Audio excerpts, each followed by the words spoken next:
this is Supermax Hernandez, and you're watching Countdown City WrestleCast. Boom! I got it.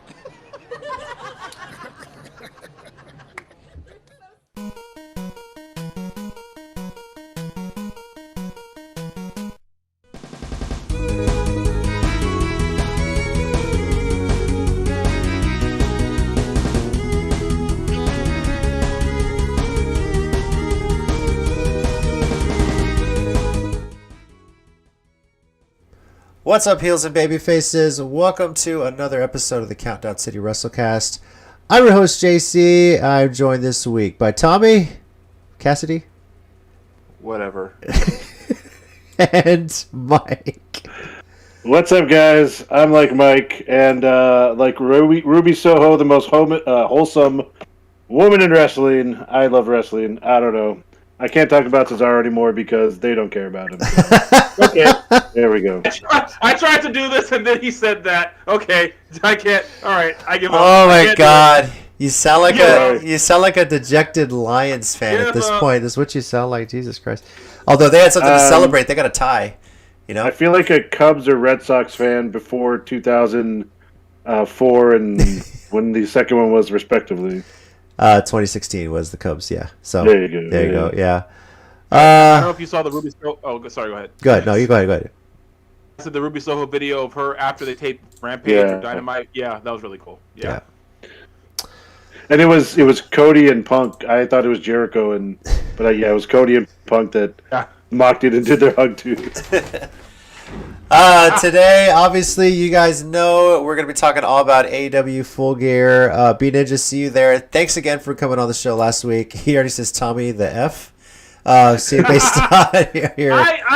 They're off now. In all fairness, B Ninja, we say that every week, but we get used to it. Yeah, it's never on stream. And to be even more fair, I say this to myself in the morning. I just look at myself and be like, the F, what are you doing? What are you doing? Then I get up and go about my day. I know we're going to talk mostly about Full Gear. There's a lot to break down here, and we'll I feel like talking about literally nothing else to take the show. Well, we'll quickly discuss Impact Turning Point because I think it is worth watching. It is. We're not going to make predictions per se because it is a pre-taped show. I'm sure you can go out there and find spoilers. And Survivor Series we'll briefly discuss because does anyone really care about brand supremacy at this point? Does it fucking matter? Yeah, so in other words, JC will mention some other things, but me and Tommy will just bring it back to Full Gear tonight. And, I mean, AEW basically said, hey, here's what we put out there. Fuckers follow that, And I feel like literally what happened is Wrestle Kingdom is now at the start of the year. They're here's all the best matches of the year. Can you top this? And now Full Gear at the end of the year will be like, yes, as a matter of fact, we're going to do just that. Well, technically. Wait, how did this come back around to Wrestle Kingdom? He tries and I know how. Well, technically next year it will not be the first wrestling event of the year because that is WWE Day 1. Yeah. I know. So. Is that like NXT 2.0 but for the main roster? Or? It might as well be. NXT 2022 2.0. Well, my thing is, you can't be Day 1 when you're on year 75. That doesn't remotely compute. Maybe it's an USO special. Maybe it's Day 1-ish. They've been down. Hey, I see what you did there. If they're on the poster, we know they got the idea from Mike. You better copyright that shit. If you it's okay. watch us live, comment along with us. Let us know what you thought about Full Gear. Brandon, I know you saw it with us through the Discord channel. We were kind of all sharing it, watching it, and talking about it, and it was crazy good. Oh God, it was such a good show. Yeah, it was. And if you're catching us afterward, let us know what you think in the comments. Tweet at us at @CCG_WrestleCast. And, of course, you can also comment on the link that we put up on the Countdown City Geekcast Facebook page here. We do appreciate you joining us. So, let's jump right into it. AEW Full Gear. What a night. You said it on your Twitter account, I think, Mike. You posted something like, this is how you build young stars. This is how you spend 2 years doing it. Everything you've been talking about, don't mess this up. Your initial thoughts when Full Gear was over. What do you think of the show? Oh, I mean, and not just the main event. I mean, the main event was amazing, but I mean, first of all, honestly, my initial thoughts were like, when was the last time a pay-per-view kicked off with three? I'm going to use a British phrase I hear on Cultaholic all the time. Three bangers that just like, okay, okay. Like I don't. I mean, all jokes aside, I don't remember a pay-per-view that started off that hot and kept going. And I just say the first three matches because after those I was like, Jesus Christ, I need a break. Where's a QT Marshall palate cleanser when I need it? I literally did make that joke. But, I mean, yeah, Darby and MJF,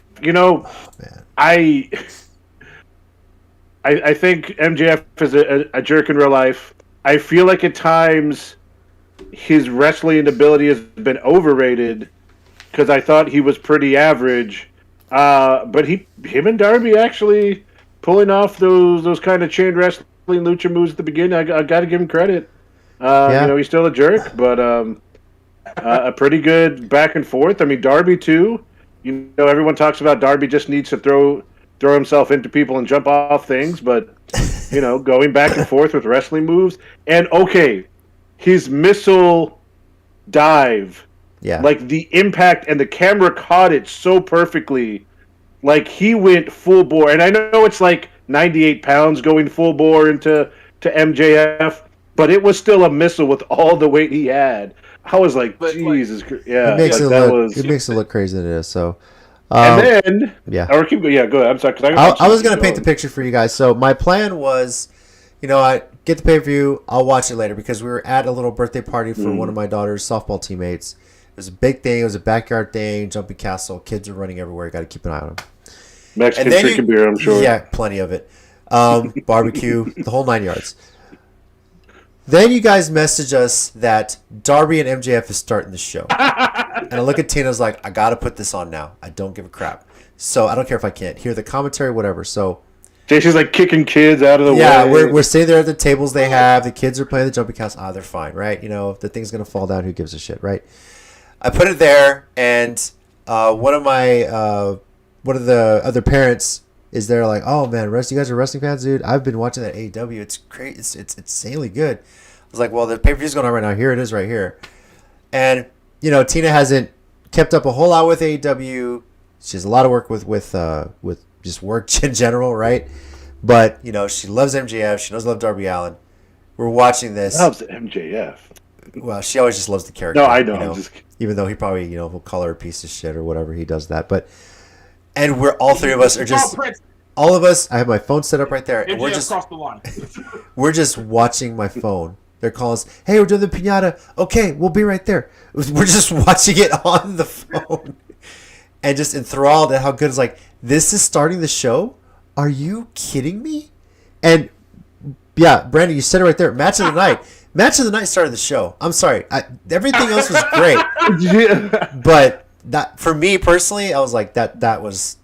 Whew. That's the thing with the show. You say that, and then I'm about to bring up Punk and Eddie Kingston. That was intense. I'll say that the most intense match of the show. You could maybe argue Danielson and Miro because it's funny. We predicted that finish for the Punk and Kingston match. Yeah. And it ended up being the finish for Miro and Danielson too. But I'm sorry. Darby and MJF, I was... Maybe because I got to see it live and everything else I saw after the fact. But for me, that was the best match of the night. And it nothing against everything else that went on. But because, as you said it, 3 bangers to start the show. It was one of those... They were just consistently good. There was no bring the crowd down, bring it up. Everything was great. You know what I find funny is that like no matter what you pick as match of the night, you're right. Yeah. Because I feel like it's more of like your personal preference of because I don't think anyone just picks one simply just this was just no. I think everyone had their specific reasons why each match was their match of the night, and I feel like no matter what you pick, you're right. Mm-hmm. And I feel, and it's like, and I can't even say I don't feel bad for the main event because this was so storied. You knew how good it was going to be going in, but I feel like everyone else knew they weren't going to be the main event, but the main event already had its story set in stone. That all everyone else had to do was just have a great match. It didn't matter, they didn't have to try to tell any kind of story. The story of this whole pay-per-view was Paige and Omega. Everyone else could just have fun. Now, that being said, I had to admit the fact that MJF first knocked out Darby, then actually used the headlock takeover to pin him, might have been one of the most genius things a heel has ever done, short of the name not being Roddy Piper. Because I laughed so hard. I was like, this fucker did not actually use a headlock takeover to pin him. And when he did, I was like, okay, MJF. As soon as I knocked him out, he hit him, and I saw that he was down. I was like, oh, he's going to do it, isn't he? Like, I was like, he's not one to not say something and not make sure. I was like, oh, that SOB. Stop being such a good heel, dang it. B just comments, hope your daughter didn't do the Darby dive on the moonwalk. I don't think she did. My son might have. I'm not sure. I'm not sure. It was I'm pretty sure Jimmy weighs more than Darby Allin, so I can only imagine. I'm positive he does. And I don't mean that your son's ridiculously huge. It's just Darby's really small. Yeah, it was actually one of those moon bounces that had like tall walls and then a slide once you get to one side of it. Oh Jesus! And I looked in there. I was like, oh. I looked at it. I was like, "Oh my god! I wish I was 7 years old. I could do some elbow drops on this thing. I really could." You know. Imagining Jay just looking behind him. Yeah. I believe it. Hey, look! Oh no! And then he turns it into the Miles Morales stuff. He just might. Yeah, he would. What's up? Danger would be his entrance music for sure. I said Cody. Cody match took the crowd away. You know, maybe that's the Cody character, or maybe that was the plan for that match, just to kind of bring the crowd down a bit. I don't know. Hurting Britt and Tay because of it. Maybe I can see where that argument's there, but that was still a great match, though. Yeah, I see that argument. I think with Tay and Britt, they started off the slow burn. I think they did a slower burn. I think theirs was like the slowest burn of a match the whole night. And again, this is not a criticism; it's just a critique. Right? Because the match was great in my opinion. I think they started with the slow burn, then heated up towards the end. Because I liked about that match, which is another reason why I say you can call any match tonight, is the fact that Britt could not lock in the lockjaw no matter what she did. That Tay fought her off every chance she got, and then she had to just pin her and just take the win that way. And with a roll-up, the most dangerous move in pro wrestling. So yeah, I have to admit I like the part where they had put the glove on her and that she couldn't lock it, and I think JR's like, does she need the glove? Like, does she need to put it on? He kind of commenting on that. I was like, you're right, JR. You're actually right this time. If she doesn't put the glove on, she might lose her dental license. That's just a hygienic thing. You're trained. You got to put the glove on to be safe. It's one of those things. It'd be fantastic if that was like even remotely, partially the reason. Like she's legitimately like, no, guys, seriously, my boss has watched this, and I have to at least attempt to put the glove on before I do that. Yeah. Wouldn't that be the greatest breaking thing ever? Then she's like, actually, that's 100% true. That's entirely the reason why I do it. That, and then she kind of channeled NXT Adam Cole kicking out of like finishers, and I was like, whoa, okay. Yeah, respect Conti for not getting lockjaw. Brandon also said, can anyone explain the Young Bucks dressed like Pepto-Bismol? That was too bright pink. Yeah. That was like a lot of I was like on a Heart Foundation vibes with it too. That's what I was assuming. Somebody tried to say Bella Twins. I was like, no, come on. The Bella Twins never looked that good in pink. So I'm not a fan of their run in WWE, but let's not be so brash to say that the Bella Twins never looked that good in pink. I'm just kidding. They are still two beautiful, attractive Hispanic women. They are. I don't need to be told they're the greatest ever, like every 5 minutes in WWE. But that aside, yeah, I was gonna say, I was like, okay, their wrestling is that great. Their appearance, however, yeah. And in all fairness, I gotta go Ty Dillinger. If my life was on the line and you asked me to simply say which one's Matt Jackson, which one's Nick Jackson, I'm not 100% sure right now. I still know which one's which all the time. So, I don't think I do either. And I know which one's Brie and Nikki, but for different reasons. So, well, that's fairly obvious. But yeah, go ahead. What? Which one is Matt and Nick? But damn it, Mike. What? They look different. One of them's married to Daniel Bryan. One of them's married or was. I don't know what you're insinuating, Tommy, and I'm a little offended because I feel like it's probably inappropriate. One of them spent more money. You know what? Probably. I hate this show so much. Why do I agree to do it every week? I can't. One thing I enjoyed a lot about this was there was so many homages to Eddie Guerrero. Little things here and there. Man. Realizing I tried not to cry the whole night. realizing this was the anniversary God. of his passing on that night God. and just everyone paying tribute. Chris Jericho winning his match with a frog splash. I want to say CM Punk did the Three Amigos. CM Punk did Dax and Penta. Oh, well, yeah, I was going to say, was it Dax that started it first, and then Dax Penta that stopped him, Penta stopped him, and then did him back to him, yeah. And I think that's when Ray Phoenix hit the frog splash after that. Yeah. That was amazing to see, and I did see a post somewhere.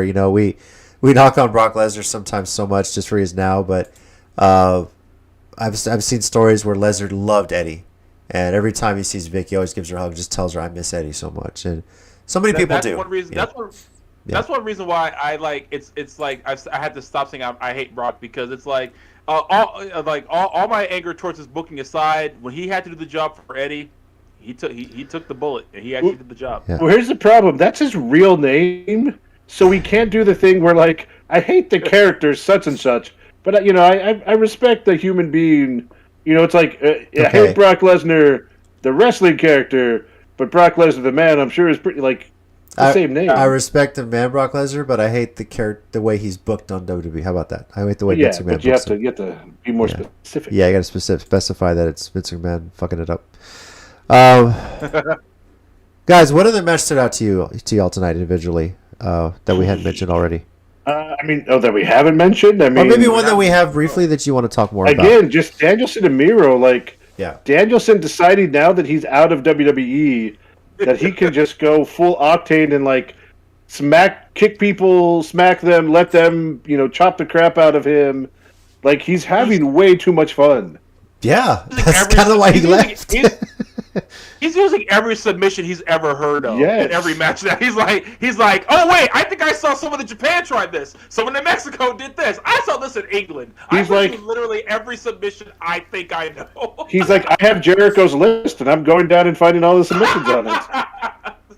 I really hope that's true. Now that you said that, I really hope that's true. Here's what I love. Good. The Punk Kingston match was just like one of my favorites all night. Because it felt. I love how we talked about we talked about among ourselves how it was short, as it was short. I said it felt short, but it felt like it was a warranted short match, as in the build up for it is like they were just wanting to kick the crap out of each other, and the fact that it started with Eddie hitting the Utsuroken, like just immediately knocking Punk down, was probably one of the best moments of the night. Now I almost got mad. I thought the match was going to be canceled, but the fact that they continued it after that made me happy. I was like, all right, cool, good, thank God. I was like, please don't say the match is over. Please let the bell ring. And then they did, and they kept going. So I loved it because it was brutal, short and to the point. So, but hey, I thought it was pretty awesome. I think even with all the matches that were so good, you did get a lot of variety in what you saw. Like Darby and MJF started off, a lot of technical wrestling, and then, Darby did some of his stuff. CM Punk, like we said, and Kingston was like they just beat, real short and brutal. They really wanted to beat each other up. Daniel Bryan and Bryan Danielson, and Miro. The JR did the same thing on the show. It's fine. It happens. It happens. Again, just Bryan Danielson trying to use some of his technicals. And his quick and his kicks, and Miro kind of coming back at times. But again, I love the subtle storytelling of Miro's neck being his weakness in AEW. That if he gets hit with DDT, it's going to put him down, which is a very interesting thing for a heel like Miro, right? It's not the WWE thing where they're a super monster and they cannot be defeated, unless they face God in a main event at WrestleMania 3 years down the line, like. There's little things, and I really like that. But even like the super click in Jurassic Express with Christian Cage, that was insane. Like this, I knock on the Bucks a lot because I feel like they're way too into their characters and they believe their hype a lot, or that's the character they portray too often. But when it comes down to big, crazy spot matches, like it's hard to beat them because that elbow drop onto the table on the outside, just some of the different dives they took. That Luchasaurus doing a shooting star off the stage, like it was ridiculous. I love that. That was so cool. Brandon mentions Jungle Boy becoming Jungle Man after that match that you're talking about too. You mentioned the Miro thing. That's an interesting thing, and that's a good storytelling way. That's his Achilles heel, taking a DDT, dropping on his neck, and that's kind of good because you play into the whole strategy. Like, wins and losses matter. Page didn't just get a title shot because he's been there so long. He 12-1 this year. He earned it. And I like that they keep it to a point. So. It kind of makes the film study make sense. What are they working on? What are you trying to improve on? That kind of thing. What else was I going to mention? Sometimes celebrity performers can make or break a show. What did y'all think of Arlovsky, Dos Santos, and to a lesser extent Dan Lambert in their match? They were fine. I mean, not spectacular, but they did what they needed to do. They held their own, Yeah.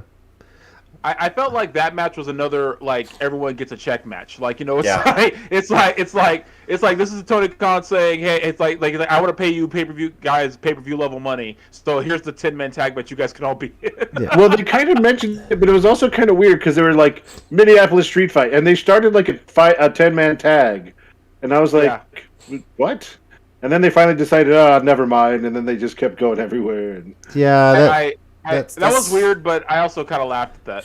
Yeah, it was funny. That's one of those matches where the ref doesn't have to follow the action. Like, it's a street fight, the pin has to happen in the ring, the ref can just sit there and wait till somebody tries to pin somebody. That's what I did. Oh wait, that was one thing. The false Canadian match. I love how they had 3 refs. Yeah. Yes. That was a good idea. I love they had 3 refs. I was watching it. I was like, I'm such a wrestling nerd. That one thing made me so happy. I was like, oh my god, they were smart to have more than one referee out here. That is the most brilliant thing I've ever seen in my life. It makes logical sense, yeah. It was a common sense thing. Yeah, I mean, why don't more people do that? So, I just felt like it was so brilliant that, like, why did I never think of this before? Brad mentions underrated moment of the buy-in is Serena's facial expression. I didn't get to see the buy-in match. How was that, guys? I mean, it was decent. Yeah, it was good. Decent, but... Hikaru Shida kept confronting Serena Deeb.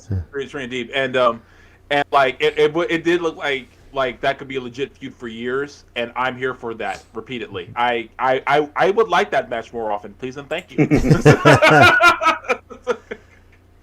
And then finally the main event, 2 years in the making, the moment for Adam Page. He challenged in the first championship match, lost to Jericho. The championship has gone from Jericho to Moxley to Omega, who held that along with the Impact Championship, along with, I believe, a title in AAA, if I'm not mistaken, too. The AAA Mega Championship. Has that one. And then that title shifts from, when you think about it, 3 really big established stars in the world of wrestling. And then it's finally being passed on to arguably one of the bigger young stars in AEW and wrestling in general, and Hangman Page. He's always been like right there. The match was great. It was perfect. It was, hey, hashtag cowboy shit, right? I mean, it was so good. I feel like the only way that match could have disappointed is if A, they didn't try, or someone had gotten injured. Well, Kenny Omega apparently was working injured, so props to him, by the way, because dude's crazy good even with injuries. But I thought that's the way that match could have been ruined, because I think no matter what, they were going to pull out all the stops to get it. I have to admit, one of my favorite moments was when Kenny was giving Page the Kawada kicks, and Paige just jumped up and screamed, "Is that all you got, mother?" So I was like, oh, they doing this for real. I think this stopped being a game 2 minutes ago, guys. And I didn't really notice it when the show happened, but apparently, if you go back and watch it, when Paige is walking down, over the years or over the couple years AEWs, they have the little thing, like they have his name, his weight, and they have like a little fact or a little saying. Apparently, they just put "We're proud of you." Graphics team, the AEW team, and Yeah, like it was perfect. Like, I don't know when I talk about my favorite match of all time being Shawn Taker, the first WrestleMania match, so much of that, not just because they were two legit legends who knew how to put on a good match. It was WrestleMania. It was the streak. They had a history, and I feel like a lot of that, even though we talked earlier about why the different matches were better, this one, even if maybe you look back at it in a bubble and go like, well, it was an average match, it didn't do much, but the story of it, the build behind it, all that there, and then even little things like I know they kind of talk about that, but like the Bucks coming out and kind of being like, if you got to do it, do it. Like they didn't stop him this time. Mm-hmm. That was that was pretty interesting, and it also leads, I'm sure down the line to some elite super click tension. So it was just a great match, and MJF talks about the four pillars being MJF, Darby, Jungle Boy, and I always forget the fourth they call, but it's not Paige. What's that? Alan? Oh, Sammy. Sammy Guevara. He calls them the four pillars, and that doesn't even include Hangman, who they're now making a bona fide star. And I've got to feel like one of his first challengers now is going to be Daniel Bryan. Most you beat likely. Omega and Daniel Bryan to start off your reign. Win the belt from Omega, beat Daniel Bryan. So that's a pretty solidifying thing, right? That kind of puts you in that legit. Yeah, I mean, assuming that what happens down the road. But it's funny you mentioned that. Did you see the official kind of statement from Adam Hangman Page that he tweeted? I didn't read all of it. I saw you put something out. I want to read this because it is freaking glorious. I don't know if you guys have seen this. And let me put the graphic up here for everybody who hasn't seen this yet. Here we go. For release sometime after BT goes up, I guess. That's literally what it says. After celebrating his championship win over Kenny Omega at AEW Full Gear by sharing 17 orders of baby back ribs from Chili's with the Dark Order, answering 74 congratulatory text messages, and 2 asking to get them booked on Dark, and obnoxiously snoring his way through 2 early morning Delta Airlines flights home, Hangman Adam Page decided to share his thoughts about and intentions as AEW World Champion. Bullet point number 1. Hangman Adam Page is declaring this Wednesday, November 17th, as the first National Cowboy Shit Day, with celebrations live from the home state of Virginia this week on Dynamite. And there's a footnote on this that says, pending approval from the National Day archives, which I really doubt is going to happen since their last correspondent simply said, quote, stop emailing us about this. Bullet point number 2. Hangman Adam Page will continue to increase his strength and cardiovascular training, add additional dynamic and static stretching to his routine to limber out his rigid frame, and study the vegan diet in order to prepare for his number 1 contender, Bryan Danielson. Bullet point number 3. As champion, Hangman Adam Page will welcome all other challengers AEW sees fit, but please God, don't make him fight Wardlow and his big muscle tits again. Number 4. After seeing the unofficial, unauthorized, and most brilliant display of I don't give a shit about copyright, the good, the bad, and the elite series on YouTube, Hangman Adam Page will use his new leverage as champion to get that guy a job, or at the very least, a nice letter and a fruit basket. Number 5, with the bonus payment that comes with winning the AEW World Championship, Hangman Adam Page will trade in his gas-guzzling truck for an electric vehicle in an effort to reduce planet-warming emissions and encourage others to make the switch when they see how badass it looks with steer horns mounted on the front or whatever. Bullet point number 6. Hangman Adam Page would like to send a genuine and heartfelt thank you to the many fans who never gave up on him, even when he gave them every reason to. They helped him accomplish more than he ever imagined. If you would like to hear more of Hangman Adam Page's thoughts on his recent championship win, tell them I ain't doing quote, tell them I ain't doing any more of those podcasts as long as I live. You think I want to be in the Don and Dookie YouTube show or whatever? Yeah, right, get a clue. I'm champion now. I got so much shit to do. I'm already so stressed. That is the official statement with a letterhead from Hangman Adam Page. That's awesome. Check it out on Twitter. It's so glorious. It's so glorious. Oh, that's amazing. Oh god, I love the championship raid already, and it started 3 days ago. Now, one final thing we haven't mentioned, possibly the first thing related to the fallout from Ring of Honor, is Jay Lethal officially being All Elite. Can you believe it? Report he's already not going to be at Final Battle. Yeah, that was something that he said post-match thoughts. As he relayed, he had a month left on his... Oh. Shoot, I hit the wrong button. You guys there? Are we still streaming? We're still streaming. I hit the wrong button. My bad. Don't touch this button. What? Don't touch this button. Don't touch this button. I was trying to open up the notes that I had sent. But yeah, official statement. Doors are closing at ROH. His heart goes out to people there, but it's a great time to be a pro wrestler because the business is booming. And Tony Khan called him a few days ago to bring him to AEW. That's telling because we talked about this a couple weeks ago. Yeah. ROH shutting down. Is this really the end of it? And he makes it seem like it is. Like they're closing for good. Very possible. I hope Tony Khan just buys it. I don't care what happens next. That would be great. I mean, he's got the video library itself is worth it. And then they can do brand warfare. Oh wait, that's well, at least they do it right. You know there will be a difference. Yeah. He planned on being ROH the rest of his career, but now hopes AEW is his forever home. He lists Chris Jericho as his dream opponent, but he'll step in the ring with anybody.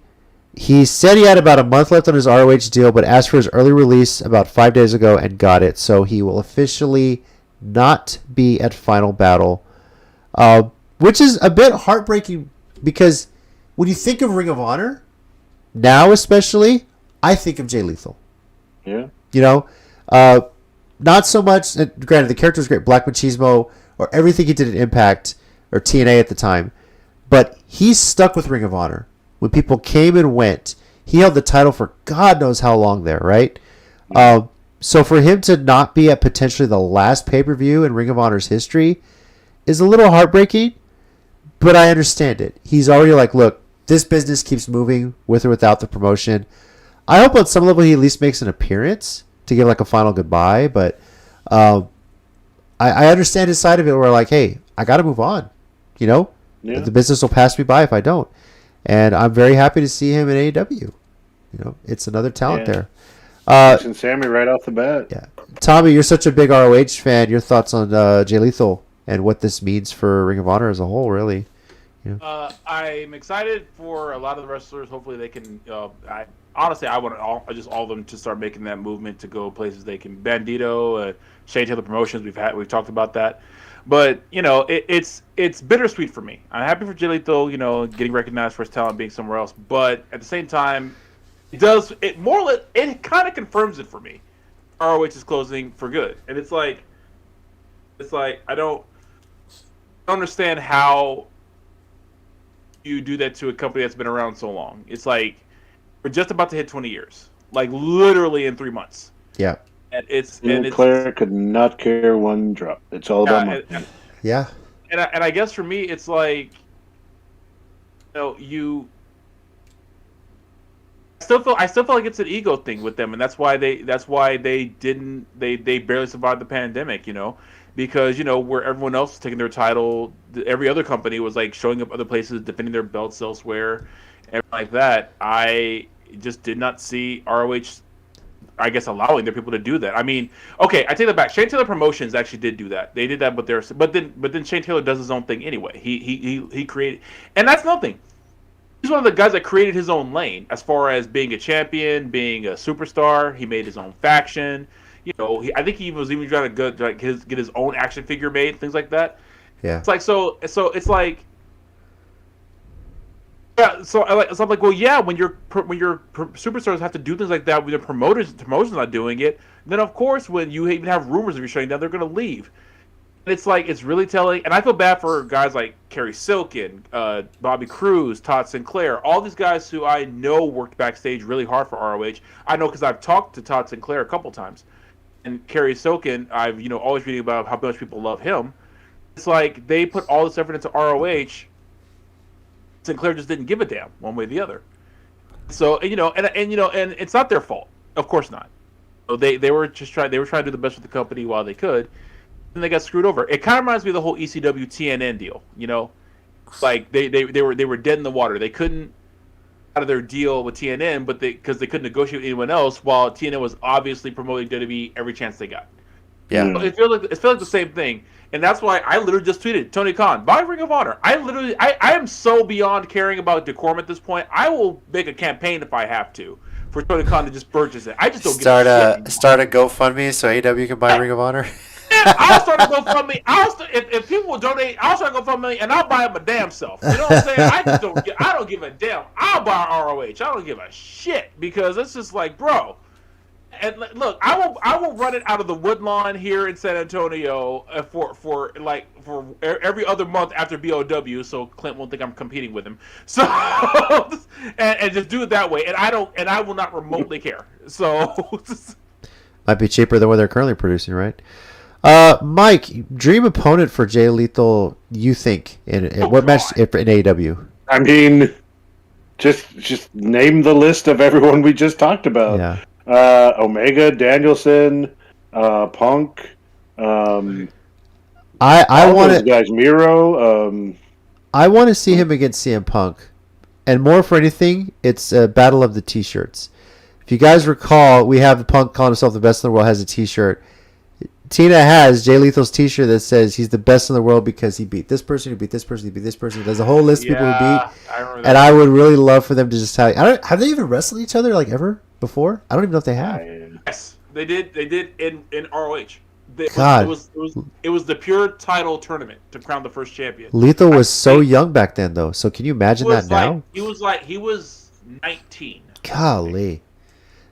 I would love to see that match now. These guys have been vets for so long now. And you know what? He was 19, and his name was Hydro. Oh my God! Because he was in Special K. He was in Special K. His name was Hydro, and the only reason he left because Samoa Joe grabbed. Literally, they have a video. He grabbed him by the shirt and slapped him and said, "Get serious." And so he left Special K and changed his name to Jay Lethal. So technically, CM Punk has not wrestled Jay Lethal. He's only wrestled Hydro, but not Jay Lethal. So there we go. This is fair. That's actually fair. Yep, you're right. I don't know. Having a match over that happened.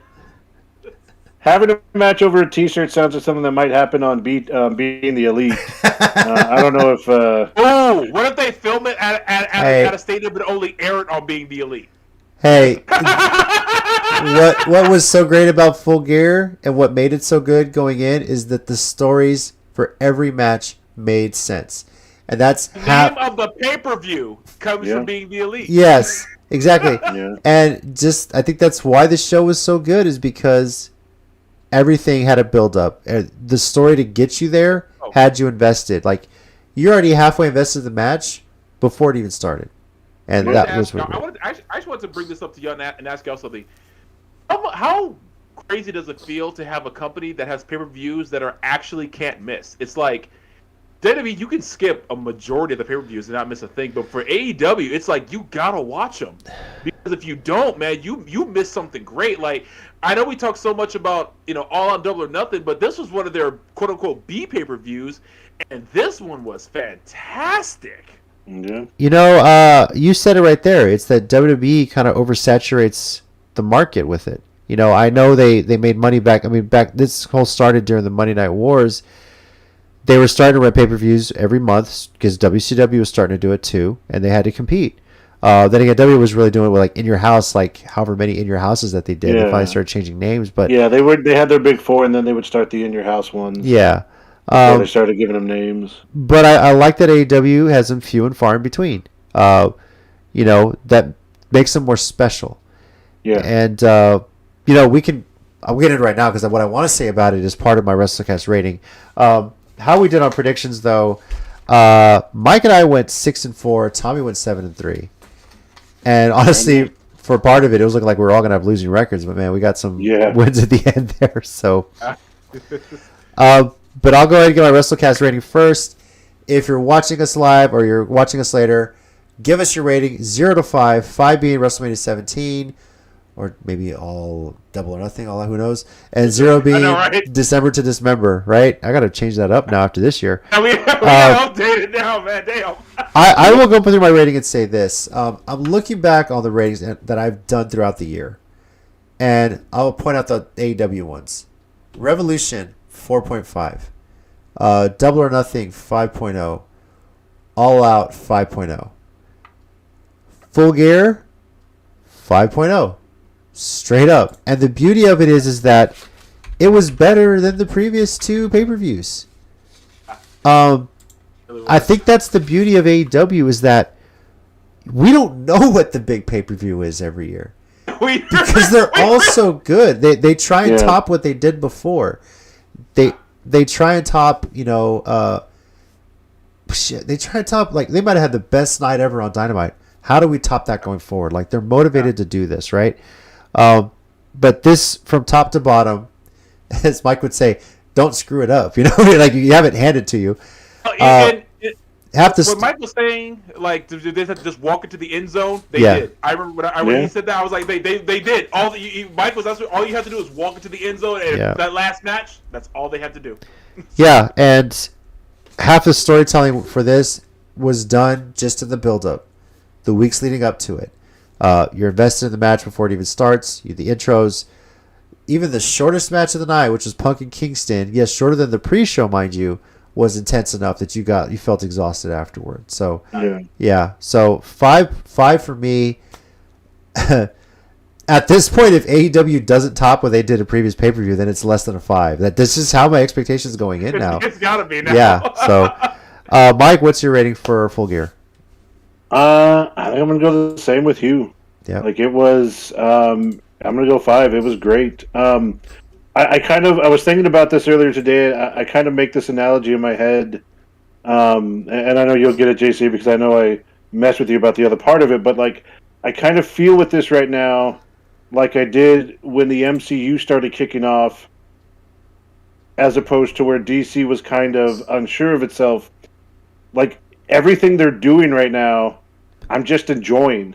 And sure, it's not always perfect, and there's little things, but there is so much going on, and it's so enjoying. And in a weird way, like, when I say I think of DC like WWE, I say that because the company itself, like Warner Brothers, gets in its way a little bit. I love Henry Cavill as an actor, just like I love, the WWE wrestlers individually. But the company they're in, and the trying to make a DCU to compete and not doing it really well, while MCU was killing it and just bringing out movie after movie and building. That's the kind of way I feel like right now. Like, I love Roman Reigns and what he's doing.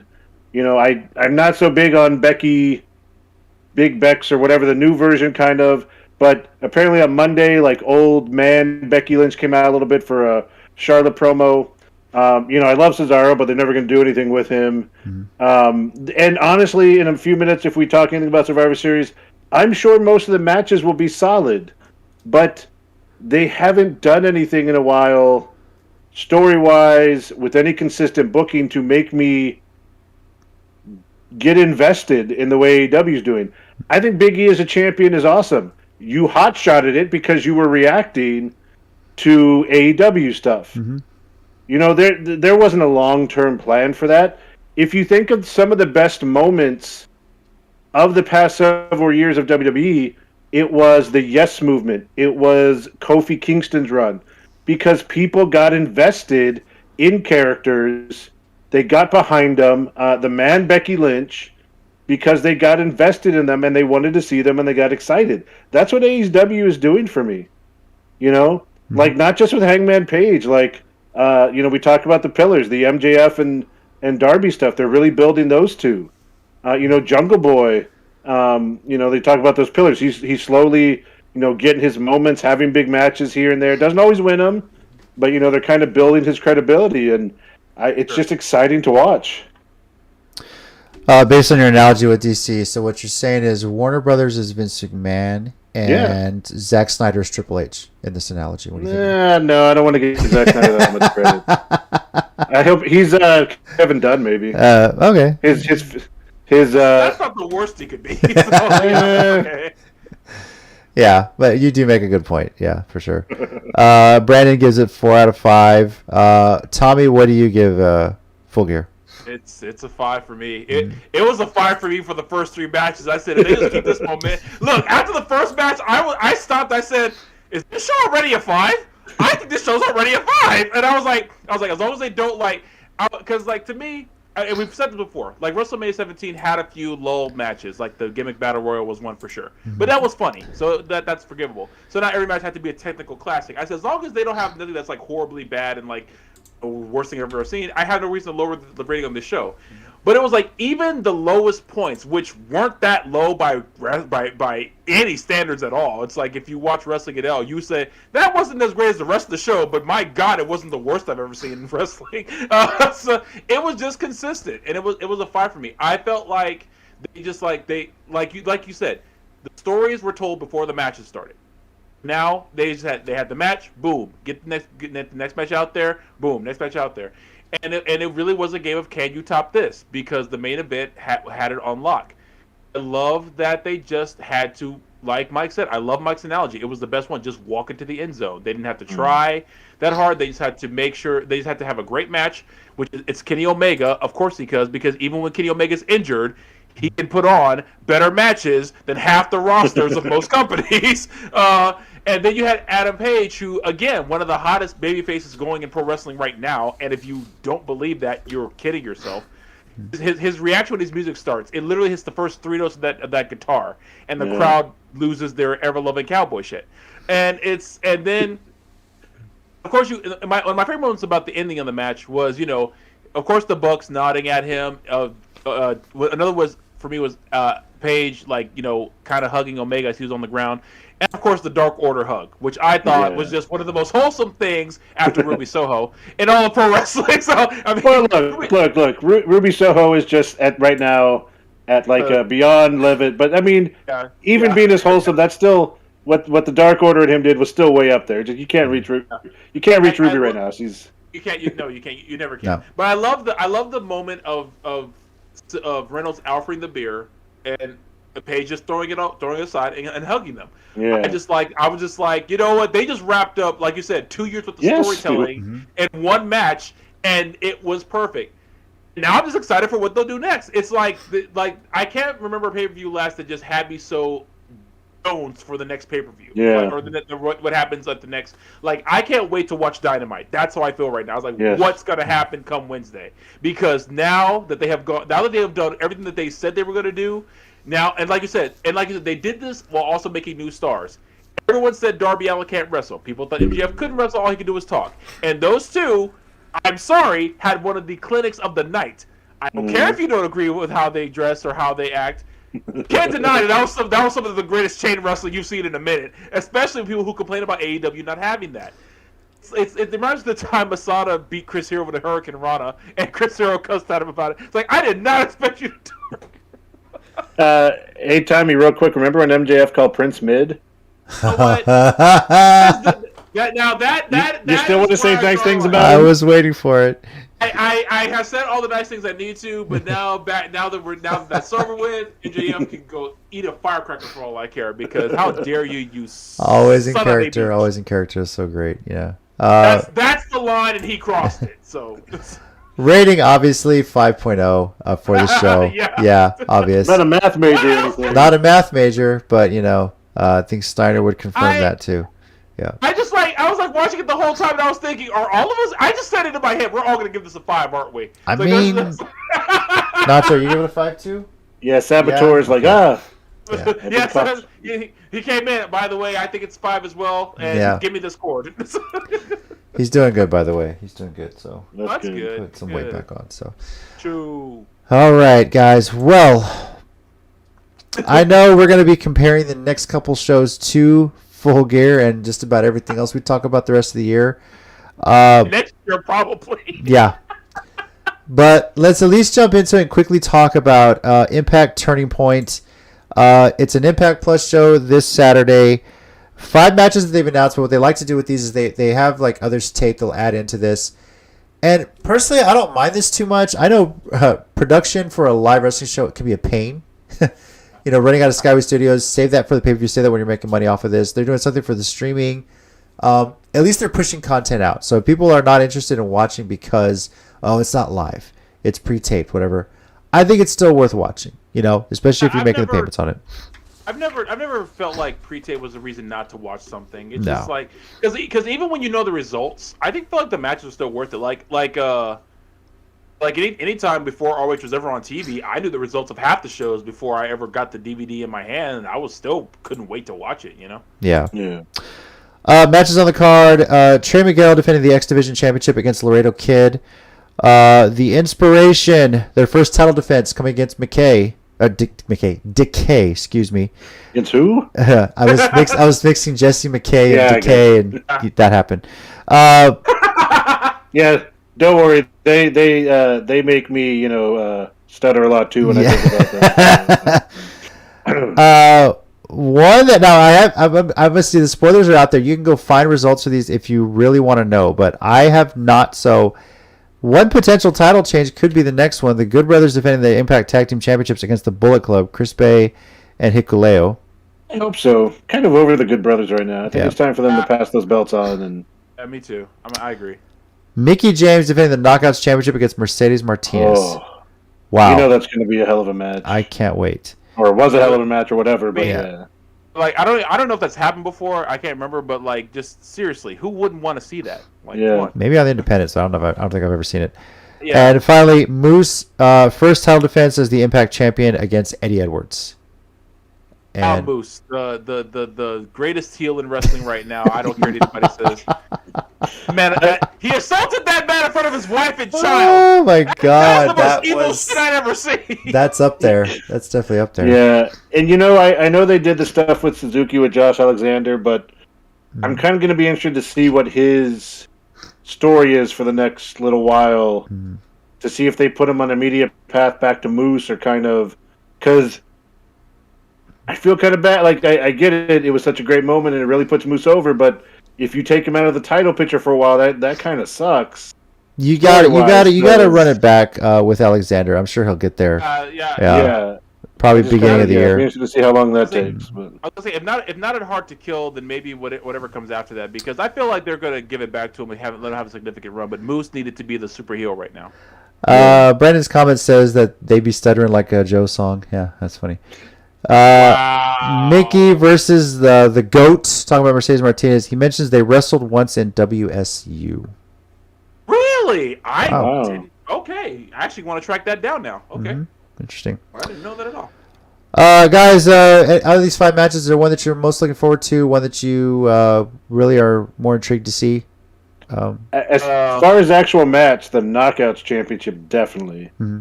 As far as seed, the Knockouts Tag Team match, definitely. Literally everything Mike just said. Or actually, isn't that just the rematch of the alternate universe ex-wives battle royal? Yes, it is. Yeah. So It pretty yeah, much is. Yeah. I do want to see the Moose and Eddie Edwards, because it'd be different to see Moose in the role as champion. The champ, this time. That's gonna be different. And I agree. I really hope the Bullet Club takes the tag titles off the Good Brothers. No offense to them. Like I said, Yeah, it's time to move on. Like, I think it's a. No announcement yet on if Jordan Grace will be defending the Digital Media Championship. It would make sense if she did, because this is, of course, a streaming service. But we'll see. Jordan Grace can do whatever she wants, and that's perfectly fine with me. I just want to make that perfectly clear. That woman can do whatever she feels. She's had a hell of a year, man. Powerlifting champions and all this other stuff she's been doing this year. So, Tommy is volunteering to be a human barbell or weight. He's gonna have to get in line behind her husband, because I'm sure he's already the first one. So I don't know how I feel about women who can kick my ass. Yeah. I have never hidden this from you guys. Maybe one day we need to. I mean, I think we could all use it for different things we say out here, but maybe one day we need like a therapist on the show to dissect some of the things we say. I 100% need one, but until we get one, I'm fine with how messed up we are. I think it's great for the show. Yes, I'd rather not, mess that up. That'd be stupid. Fair enough. Yeah. that's what you said. How messed up we are. That's the most honest statement I've ever heard. See what happens when we don't have Tina on the show? Yeah. God dang it, Jason. Well, maybe we'll get her for when it's Thanksgiving break. She's the only thing that keeps us in line. Sometimes she gets as crazy as we are, So This is true. that's true. Well, especially if Randy Orton is anywhere nearby. Oh, yeah, good point. Then she's literally no different than the rest of us. messed up too. I'll go ahead and just read the details on how you can watch Turning Point if you're interested. Impact Turning Point live Saturday, November 20th at 7 p.m. Central Time. Was taped in Sam's Town Live in Las Vegas, Nevada. Of course, this is where they had their last pay-per-view. And it will be an Impact Plus exclusive. Check it out. $7.99 a month. I think it's like $75 for the whole year. The video library is amazing. There's got a whole lot available in there. I think they have a promo section. If you want to watch the Steiner Math promo, try to memorize as much as you want. It's in there. But yeah, definitely Turning Point. Watch it live, catch it on demand. So I'm going to play that on Friday before we go to Thanksgiving for my class. Give me a way to leave. Watch this, guys. Try to make sense of this. Add the numbers up. See if the math is correct. Yeah. So I want to play it for my coworker who she enjoys my wrestling stories because they're so random and crazy. But I want to play her just that promo just so she can be like, "What do you watch?" I was like. Like this is how little sense it makes, and how much sense it makes at the exact same time, and I love every single second of this ridiculousness. All right, now Survivor Series is also this weekend. In case you haven't heard, Mike, I don't know how you're gonna watch it because you have canceled your Peacock subscription, but I mean, I'm not. I honestly, there's a Cultaholic guy who usually does live streaming, like where he watches it and reacts. Yeah. I actually watched that with the sound off one time, and it was really funny for me, so I'll probably follow. And I mean, they put everything all over social medias. I'm sure by Sunday morning I'll be able to find all the main clips of all the GIFs, action and things you need to see, all the good stuff. So yeah, we could just go through this real quick and say red, blue. I don't even know if it matters what's mad. I'm just going to randomly go red, blue, red, blue, red. All right, we got the teams in front of you. 5-on-5 men's Survivor Series match. Raw, Rollins, Balor, Kevin Owens, Mysterio, Lashley, and SmackDown's McIntyre, Hardy. No. There was a change on Monday, apparently. They really? What did they change? Did I miss it? I didn't see Raw. Can you blame me? No. I read this online, though, and here's the booking that makes no sense. Oh, boy. The week before, it was Dominic instead of Lashley. Adam Pearce came out apparently and said he wants all former champions. So Dominic had to face Lashley in a match, and of course Lashley destroyed him. Then for some odd reason, this week, I don't know, Mysterio gets beat up or something, and he replaces him with Austin Theory. Completely going 180 degrees against his all former champions thing. So I don't know, but Austin Theory is apparently on the Raw team now. I mean, I guess they see him as a future star, but again, just no sense in the storyline. Now we know who their handpicked guy is, right? So, or at least one of them. All right. Well, Austin Theory. He's the future pillow of WWE. So they have to do budget cuts, in which case, oops. Oh, that's true. We made $300 million, guys. We can't afford all y'all. Yeah. We made more money than last time. Cut 17 more of y'all. Ding dong, hello everyone. Hey Bernsey, see you just joining there. SmackDown: Drew McIntyre, Jeff Hardy, King Woods, Happy Corbin, and another to be announced probably on Friday. Red or blue, guys? Yes. Okay, cool. Oh, red. Yeah. And red. It's amazing how much I don't care. Also, I can't believe I'm going to say this. I miss Applebee's manager Baron Corbin. Yeah. With his vest. I don't know, this happy thing is just weird. I'm going to say blue, and I want it to be where King Woods is the sole survivor because the other two guys, like the last survivor for Raw and the other guy on SmackDown, happen to double pin each other, and Woods survives as the lone survivor on SmackDown. I'm cool with that, sure. Yeah. Cool with that. Yeah. I'm down with Woods. Yeah, if we're wrong, I could be 100% wrong on this pick, and I just would not. I'm not writing him down, to be honest with you. I really genuinely don't care. There's no reprepercussion. Like, what's the point? The general manager of both shows is booking the teams. That was the dumbest thing to me. Is like how Sonya Deville and Adam Pearce are pushing. Yeah, you guys have to be the win. Run both shows. What damn could you possibly give here? Okay, I'm gonna use I just have to pay into this WrestleCast jar because I'm using my second F word of the night. Here are the fucks. I'll give none of them. Who cares? There they go, flying. Here's something that could have taken 30 seconds that could have at least made sense. Hey, Sonya, why don't we and you choose a brand, and we'll make all the decisions. And brand warfare extends to the GMs. and Pierce can take Raw, DeVille can take SmackDown, and then at least there's some logic to the choices they make. 30 seconds. I fixed Survivor Series, guys. You're welcome. Nice. Thank you for being our savior. Women's Survivor Series. Raw is Bianca Belair, Rhea Ripley, Liv Morgan, Carmella, and Queen Zelina. That didn't change, did it? Not that I know. Okay, cool. Yeah. No, yeah. The SmackDown one changed. Did it You really? already have it on there. Well, Aaliyah had just been called up. She got the pin in a 6-woman tag match Friday. Apparently also, like, she was so happy you saw her about to cry. Apparently also threw up in the corner before she left. So go back and watch. This is what I've heard, and I thought I saw the video once. Like, so Aaliyah, she was in the Performance Center forever. Yes. Right? Like, she had been there a long time. Somehow managed to not get... I don't mean this, like, mean toward her, but, despite all the times they would cut people, she kept her. So she's on SmackDown, I guess in a 6-woman tag or something, I think. Gets the pin for her team. I think Sasha and another face were with her, and, like, maybe Natalya. I don't know. Anyways, so they hug her. You can see, like, she's about to cry. Like, it's emotional for her to be on TV, finally get this win. And then she kind of goes to the corner... And I think they said she throws up because, like, Sasha kind of goes to hug her and, like, whoa, backs up. Yeah. And then they just kind of, like, walk on the side of her out of the ring. Later, she apparently shows up backstage, and she's, she looks fine or whatever. But then they take her off for some dumb reason because I think she knew Naomi. I don't know. I didn't follow everything. I was watching it on Twitter. But, yeah, so some weird reason she's not on there. Yeah, because SmackDown is Banks, Baszler, Shotzi, Natalya, and one more to be determined. Right now I'm on Team Liv Morgan, so if she's on Raw, I'm going with Raw. Yeah, Raw for me too. She's like the one that's, like I said, starting to become like the Cesaro. Like, just let her win, man. I'll go with you guys, Raw. He's like, yeah, what you guys said. I don't. I'm pretty interested. You said, what, ice cream? Yeah, that's a good answer too. As far as matches, I'm interested in watching. This next one's one of them. Damian Priest against Shinsuke Nakamura, U.S. champion versus IC champion. I mean, like I said, it'll probably be an amazing match. These are two great guys. Mm-hmm.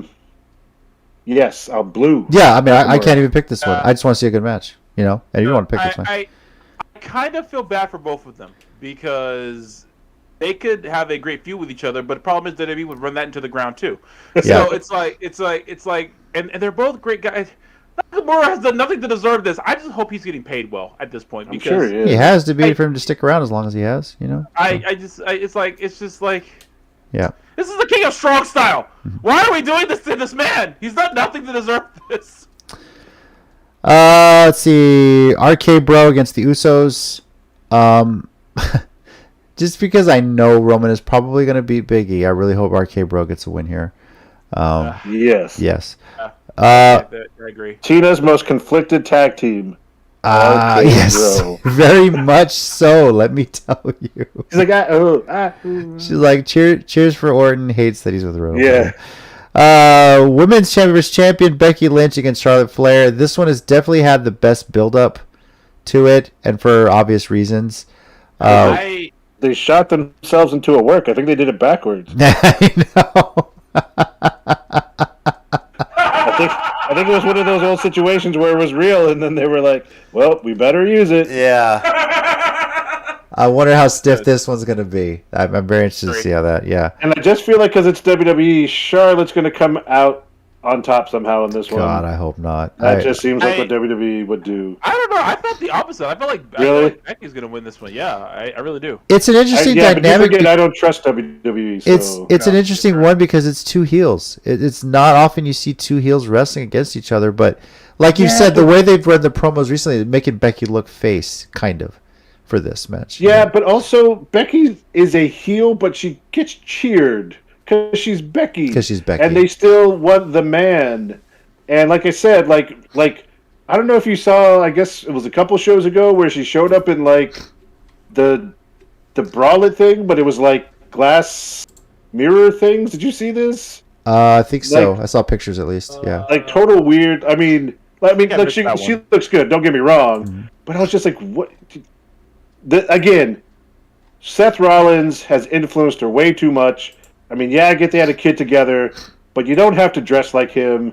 and act like him, and I just don't understand it. But apparently on their promo, like I said on Raw, there were glimpses of the old man where she was just talking smack, and I mean, I hope she wins, but I feel like WWE isn't going to do it the other way.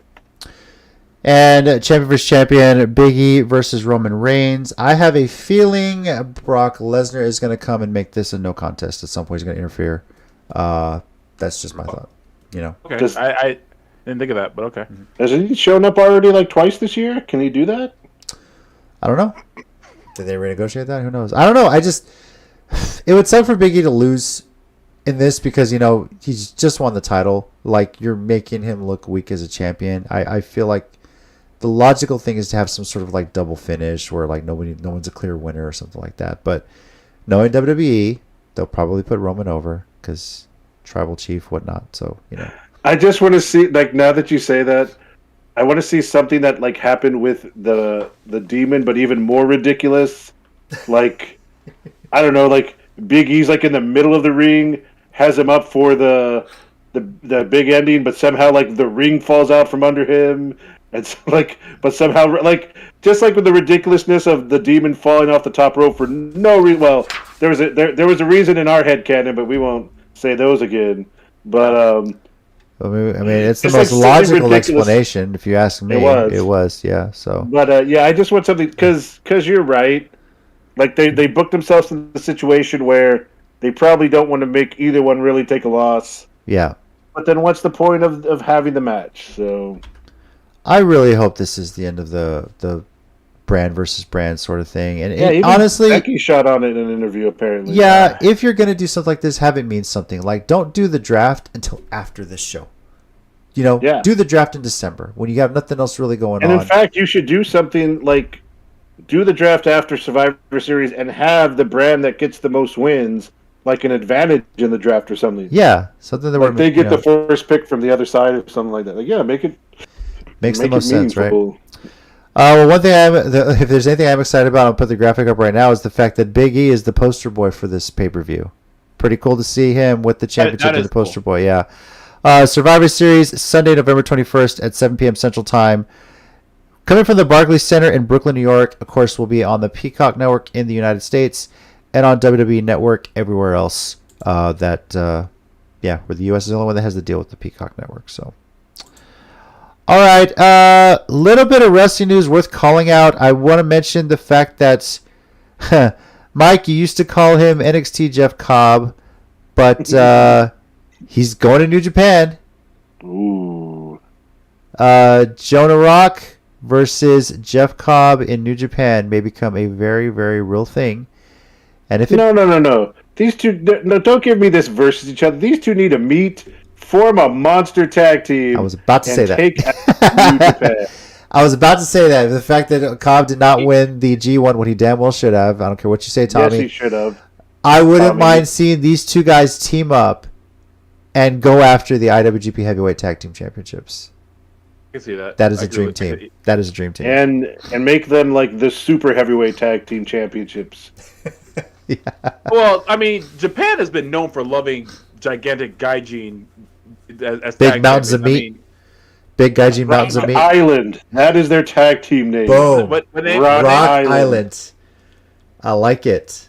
Actually, damn it, that actually is really good. Hey, tune in at Jeff Cobb. See what he Yes, does. I'm just like, wait.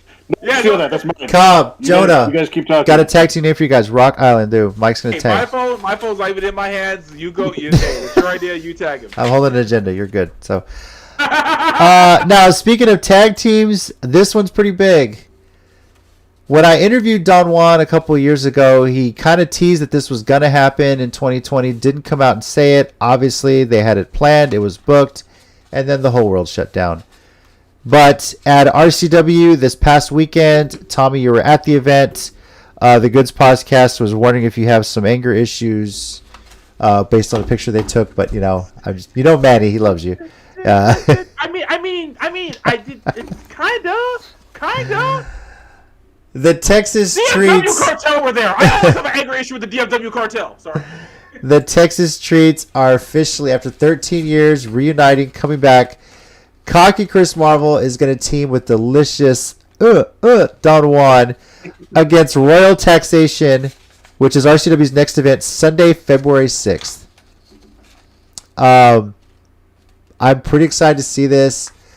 And thank God the Super Bowl got moved back a week, because this would normally have been Super Bowl Sunday, but with the NFL adding an extra week, this took place of it. So, and there's no Royal Rumble that weekend either. Yeah. So here's what's funny.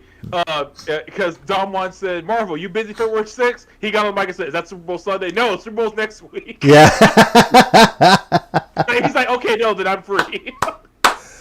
I'm so happy to see this. It's been a long time coming to see these two guys back together. Yeah. I laughed because in the crowd of people who legit remember those days, it was just me and Steve James. Oh my God! God! It was like the crowd was hyped, but me and Steve James were the most hyped. It was like even Brandon didn't know because he was in our. Oh my God! Is he really that young, Brandon? Are you really that young? You don't know about the Texas streets?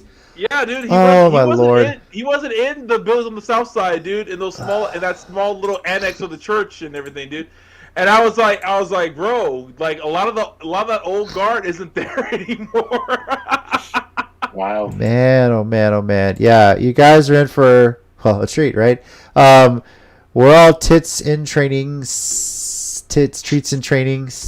I can't wait to see the promos they pull for this. Royal Taxation, of course. Richie, my son's arch nemesis, or my son is his arch nemesis, whatever way you look at it. I'm still waiting for like 50 years down the road where we can finally have that match and just settle this once and for all. I hope Richie has a story career, kind of retires, but comes back from retirement for just like, he's like, you know what? I remember you when you were 2, and I'm gonna settle this with you. Not gonna lie, Jay's been working on his back bumps when he before he goes to bed. I'm just kind of working on it. Hit the coffin drop. Yeah.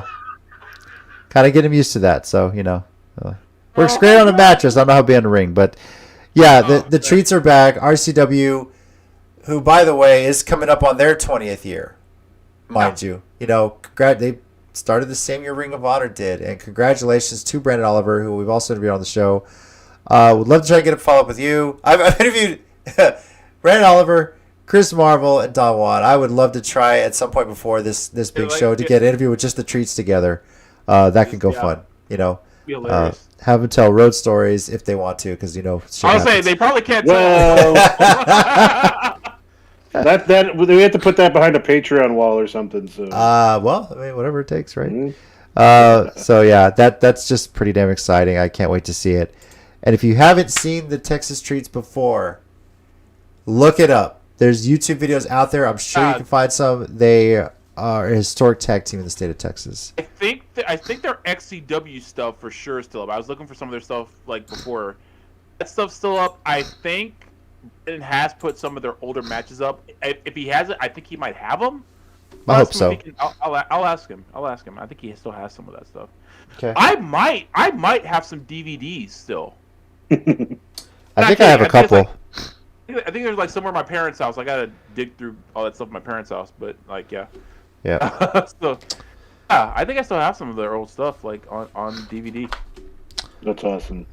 All right, and with that, we'll move into our 1-minute warning segment here. Mike, do you have something for us this week? I don't think I do this week. Cool. I mean, a lot of it was just the joy and the fun that was Full Gear. No, really, it was. Yeah, it really was. And then I will reiterate what I said on Saturday. Looking forward to Soho versus Statlander.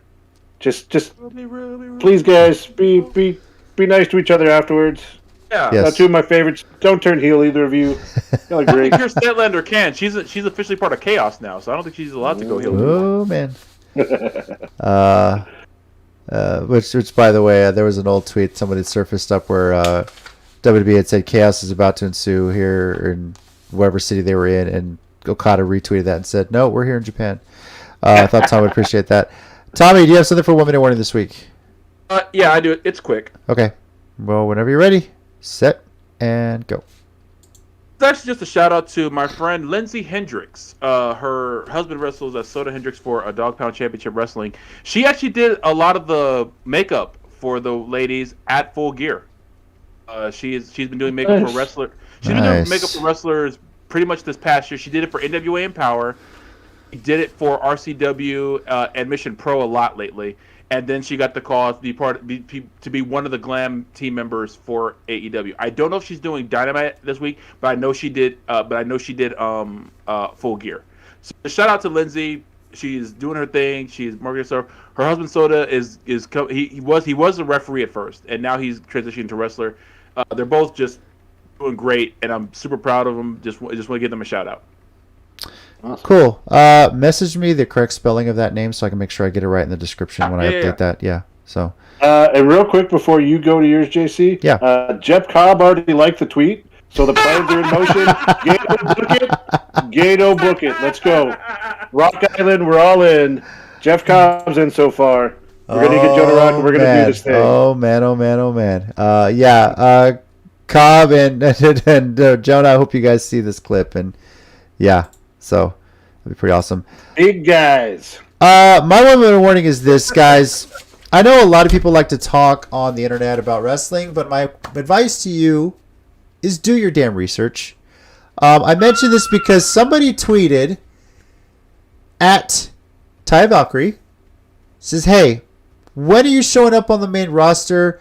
Haven't seen you on NXT in a while. They haven't used you, like you're just wasting away there. I want to see you on the main roster. They really need you." She quote tweeted it and said, "I got fired last week." He mentioned in the tweet, by the way, he was a real big fan.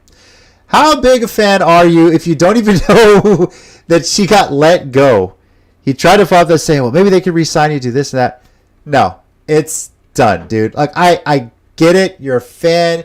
It's hard to watch the product sometimes. Believe me, I know. But do your research. Find out a little bit for yourself before you just send a shoot tweet and kind of embarrass yourself on the internet and save you the heartache. To Ty Valkyrie, you could have destroyed this guy. Props to you for not doing so. But I hope he still follows you around wherever you do go. I'm probably going to see you back in Impact. Let's be completely honest with you. But yeah, guys, do your research out there. You might not embarrass yourself as much as some people do on the internet. So. For what it's worth, and I've seen this a few times, yes, it might be that he's from like a foreign country where they don't get the product on a consistent basis, or it's not as easy for them to watch. Okay. I mean, there's a possibility. I can see that they have a lot of international fans, and they always have bragged for years about being in a lot of countries. Mm-hmm. So. And life goes on. I mean, yeah. I agree with you. I think it was good she didn't destroy him because I don't think he meant it. No. I don't think he meant it ill-willed. It's just, maybe he hadn't caught up with it. That's my guess, but I mean, that news is all over wrestling. Like, I don't know. And I get it. Honest mistake, but I was just like, oh, come on, bruh. It's a bruh moment, right? We talked about it. We talk with Marvel and those stuff sometimes. We are so into it. You got to remember sometimes not everyone's us. Mm-hmm. Not everyone follows it. Not everyone has no lives and follows it 24/7. Real quick, before we move on, someone just tweeted the Survivor Series 2003 was the GOAT, and I was like, yes, that was the GOAT of Survivor Series, and I agree with that one. Yeah, I was like, yeah. Final thing I'll say, with the first Elimination Chamber, 2002. I'm sorry, 2002. I will reiterate what Manny from the Goods podcast said when he was on this show 2 years ago before Survivor Series was, what's the point of this show?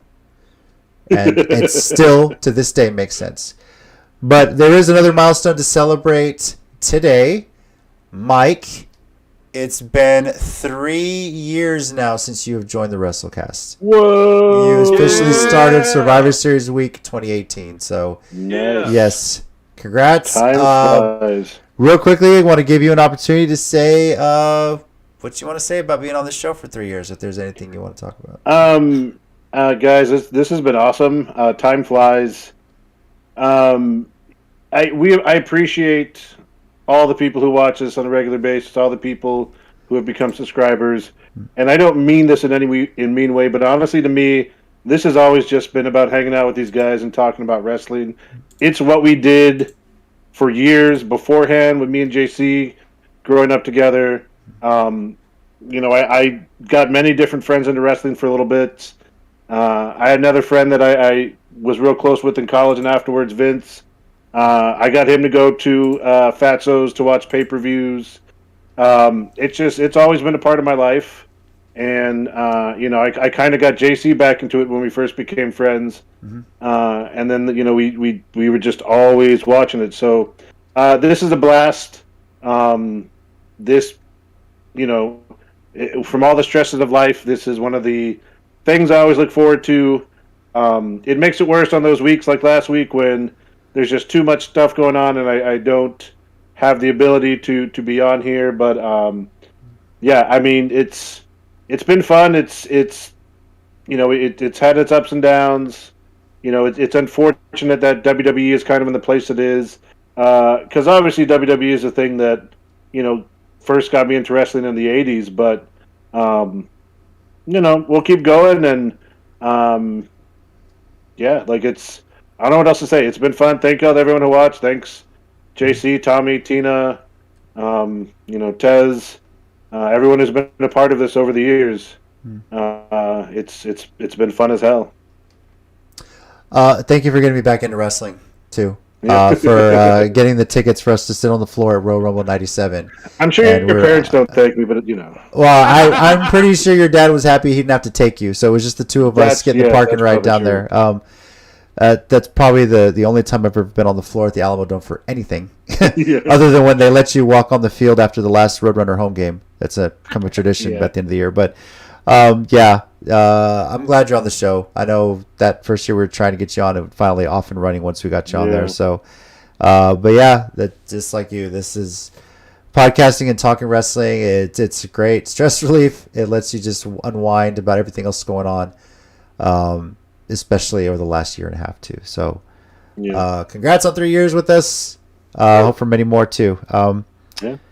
Guys, thank you again for watching, subscribing. We do appreciate it. If you're watching this afterward, please leave us a comment. Let us know your thoughts on Full Gear. Let us know your thoughts on Turning Point and Survivor Series if you want to, or if you even care to watch at all, to be honest with you. At CCG_WrestleCast here at the bottom of your screen. Next week, don't know if we're going to do a show because it is Thanksgiving week. If we do one, it might be a little bit earlier than usual because traveling, I'm sure people are going to be trying to get together with family and whatnot. So stay tuned to our Twitter to find updates on that. I don't think we'll do anything post-Survivor Series live reaction. It's going to be a long weekend for me because there's a fundraiser tournament for my daughter's softball team, and I'm going to be busy selling 50-50 raffle tickets all day. But thank you guys for joining us and being a part of this. Down here we got Tommy Cassidy. Wait. Whoa, what's up, Mike?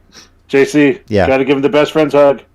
Best friends hug to Tommy. There you go. I call Chucky T. I love the 76ers. Down here we got Tommy Cassidy.